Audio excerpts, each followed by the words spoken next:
Quinta giornata del girone I della Serie D, il Licata di Pippo Romano ritorna al Dino Liotto ospitando il Locri. La squadra giallo-blu è reduce da un pareggio a reti inviolate ottenuto nel turno infrasettimanale di mercoledì scorso sul campo della Mariglianese.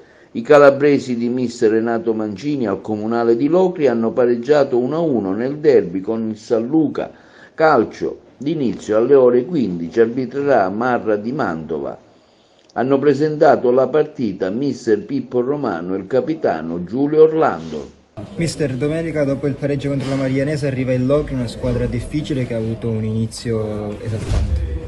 Sì, abbiamo domenica una squadra tosta perché le uniche trasferte che ha fatto, cioè le due trasferte che ha fatto 2 vittorie, ciò significa che è una squadra ben preparata, una squadra veloce, avendo anche filmati, che riparte bene, ha delle qualità importanti, per cui dobbiamo stare attenti e cercare di fare una grande partita sotto tutti gli aspetti della concentrazione, della motivazione e soprattutto della voglia di vincere.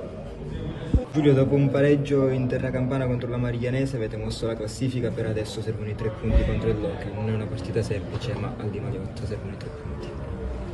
Sì, abbiamo mosso la classifica, abbiamo fatto un punto che è un punto, diciamo sono 2 punti persi più che un punto guadagnato per quello che abbiamo fatto, quello che abbiamo creato.